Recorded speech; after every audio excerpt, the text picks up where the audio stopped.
मर्यादाएं टूटेंगी।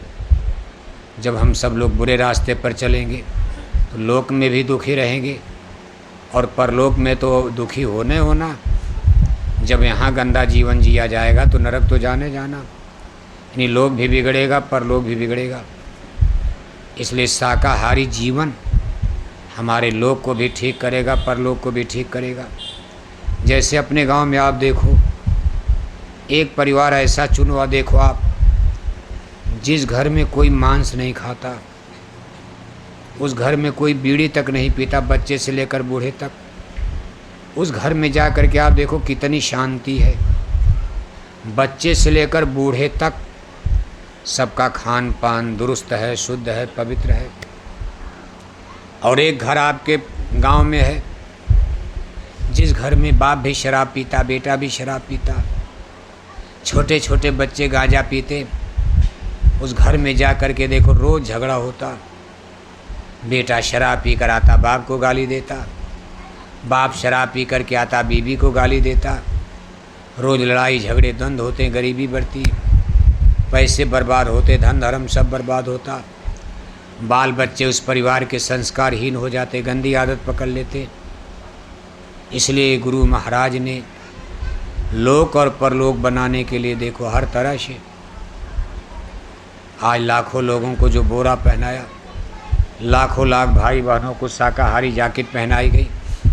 और अब तो पूज्य महाराज जी के आदेश निर्देश में आपके सीतामढ़ी शिवहर में एक एक गाँव गोद लेकर इन लोगों को आदेश है कि घर घर जाओ, अपना पर्चा लेकर, पत्रिका लेकर लोगों को समझाओ, बताओ और लोगों को इस ज़रूरी काम के लिए अपील करो। आप सबसे ज़रूरी है धर्म को बचाने के लिए, कर्म को बचाने के लिए, मानवता मनुष्यता को बचाने के लिए, बहन बेटियों की इज्जत आबरू को बचाने के लिए, सनातन धर्म की स्थापना के लिए, भारत को विश्व गुरु बनाने के लिए सबसे ज़रूरी काम क्या है? शाकाहार। यानी आपके सीतामढ़ी शिवहर में मछली अंडा शराब की दुकानें एक तरफ से बंद हो जाएं, कोई ना तो शराब पिए, न मांस खाए, न मछली, न मांस, तब तो राम राज आएगा। अंडे खिलाकर, शराब पिलाकर कोई माई का लाल भारत में राम राज ला पाएगा नहीं। भगवान राम के राम राज में अंडा बिकता था, बताओ आप। भगवान राम के राम राज में शराब बिकती थी। नेता लीडर कहते हम राम राज ला रहे हैं, बताओ आप। लड़कियां दारू पी रही हैं भारत में, यूनिवर्सिटी कॉलेज में, और ये नेता लीडर करेंगे हम राम राज ला रहे हैं। राम राज आएगा कि रावण राज आ रहा है? क्या आ रहा है?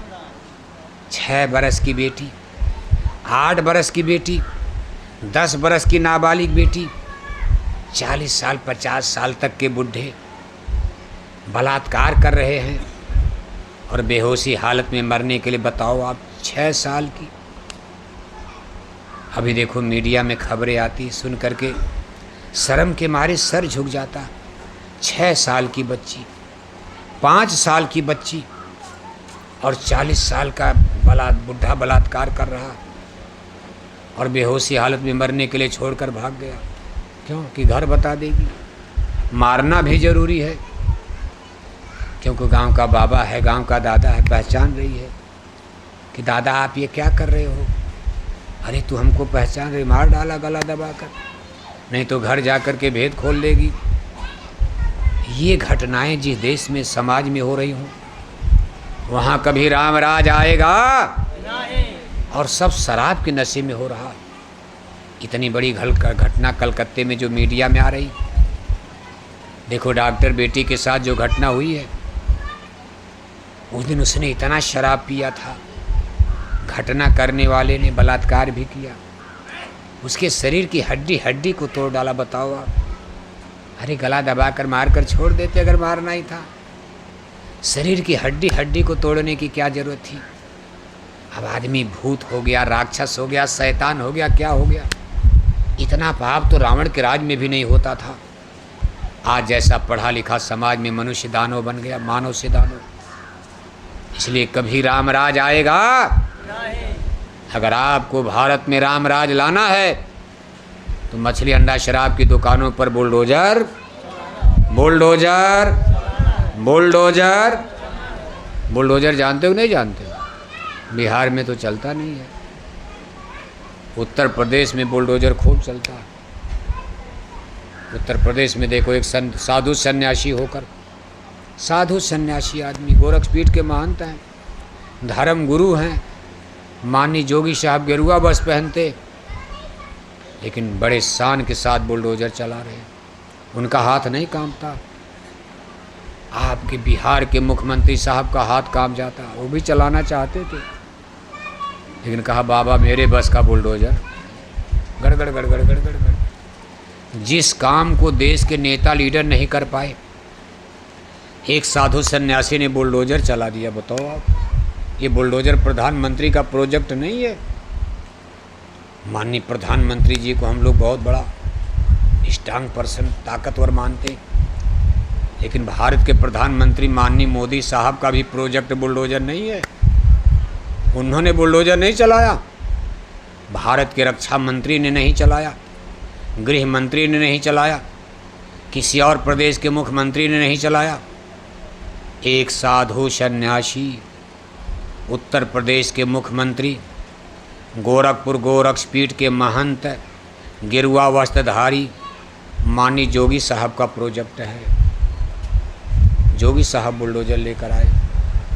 माननीय जोगी साहब शाकाहारी आदमी हैं, बताया जाता लहसुन प्याज तक नहीं खाते, बीड़ी तक नहीं पीते, लेकिन एक साधु सन्यासी ने कमाल कर दिया। लेकिन उनसे गलती क्या हो रही? अब गलती ही कहा जाएगा। अब माननीय जोगी साहब गलती करें, हो सकता नाराज हो जाएं, लेकिन गलती इसलिए मानी जा रही, गलती सबसे होती। उनका बुलडोजर लोगों का घर गिराने में लगा। जय गुरुदेव मिशन की तरफ से बार बार अपील हो रही कि घर मत गिराइए, किसी का घर गिराने से कभी राम राज्य नहीं आएगा। ये बुलडोजर मछली, मांस, अंडा, शराब की दुकानों पर आप चला दीजिए, और शुरू कहाँ से कीजिए? भगवान राम की धरती अयोध्या से प्रारंभ कीजिए, जहाँ आपने भगवान राम को बैठाया है। पहले आपको बुलडोजर चलाना चाहिए था। अयोध्या की गली गली में मछली बिकती है, अयोध्या की गली गली में अंडा बिकता है, अयोध्या की गली गली में शराब बिकती है। हिंदू मुसलमान मांस खाते हैं, शराब पीते। आपने उसी गंदी जगह में भगवान राम को ले जाकर के ज़बरदस्ती बैठा दिया। भगवान राम बैठना नहीं चाहते थे।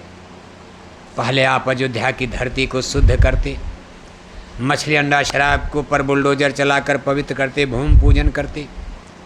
फिर अयोध्या की धरती पर बड़े बड़े यज्ञ करा के शुद्ध तेल, घी, तिल तेल, शुद्ध घी डाल करके यज्ञ करवाते। विद्वानों को बुलाकर वेद मंत्र का पाठ करा के अयोध्या की धरती को शुद्ध करते। पवित्र यज्ञ का धुआं उठता, अयोध्या की धरती शुद्ध हो जाती। तब आप भगवान राम का वहाँ मंदिर बनाकर बैठाते आप। लेकिन आपने ऐसी गंदी जगह, अशुद्ध जगह, जिस धरती को 700 बरस मुसलमानों ने रौंदा, जिस धरती को 225 बरस अंग्रेज़ों के राज में कलेक्टर, उनके अंग्रेज कलेक्टर, अंग्रेज एसपी, अंग्रेज डीएम जिस धरती को रौंदे, अंडा मांस शराब खाकर। अंग्रेज तो गाय की भी मांस खाते थे, सूअर की भी मांस खाते थे। जिस धरती पर अंग्रेज़ों का राज, मुसलमानों का राज, 75 बरस की आज़ादी के बाद हमारे देश के नेताओं ने अयोध्या की धरती पर मुर्गी पालन, मछली पालन, सूअर पालन खोल करके, शराब की दुकानें खोलकर, हमारे देश के नेताओं ने भी आज़ादी के बाद उस धरती को अशुद्ध कर डाला। पहले आपको उसको शुद्ध करना चाहिए था, लेकिन नहीं कर पाए, और भगवान राम को ले जाकर उसी में बैठा दिया। भगवान राम ही नाराज हो गए ना, उनको मालूम नहीं है भगवान राम आपसे नाराज हो रहे हैं, और आप अयोध्या में ही चुनाव हार गए। बताओ आप, बिहार जीत कर क्या किया, जहां भगवान राम के बल पर पूरा हिंदुस्तान